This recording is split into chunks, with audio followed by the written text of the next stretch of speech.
அறம், பொருள், இன்பம், வீடு அப்படின்னு வாழ்க்கையில் 4 நோக்கம். அதில் பொருள் என்று சொன்னால் செல்வத்தை குறிக்கக்கூடியது. கன்னியா ராசி, சிம்ம ராசி மற்றும் கடகராசி 3ம் பொருள் சார்ந்த ராசி. அப்படின்னா பணத்தை குறிக்கக்கூடிய தன்மைகள். எனினும் இதிலே நாம் கவனிக்க வேண்டிய ஒன்று இருக்கிறது. கன்னியா ராசினால் சிம்ம ராசியை வெல்வது சிரமம். அதே போல் சிம்ம ராசியினால் கடக ராசியை வெல்வது சிரமம். முதல்ல இதை புரிந்து கொள்ளணும். மீண்டும் வருகின்றோம்.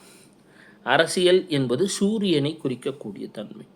சூரியனிடம் வெகு அருகிலே இருக்கக்கூடியவை என்பது சுக்கிரன், அதாவது ஒரு முக வசீகரம், கவர்ச்சி, பேசக்கூடிய தன்மை. புதன் பணம். எனினும் எடுத்த உடனே உங்களுக்கு என்ன தேவைன்னா வசீகரம் தான் தேவை. அதற்கு பிறகுதான் பணம் தேவைப்படும். சுக்கிரனுக்கு பலம் அதிகம். அதனால்தான் பெரிய திரைப்பிரபலங்கள் எல்லாம் கட்சிகளை ஆரம்பிக்கும் பொழுது பெரிய பிரம்மாண்டத்தை தந்து விடுகிறது. இதிலே கன்னியா ராசி என்பது ஒரு பேக் எண்டில் இருந்து செயல்பட முடியுமே தவிர ஒரு பெரிய தலைமை பொறுப்புக்கு வரும் பொழுது அவர்களால் ஒரு சூழலிலே வெல்ல இயலாமல் செல்லலாம். ஏற்கக்கூடிய ஒரு இடம் என்பது கரைய துவங்கலாம்.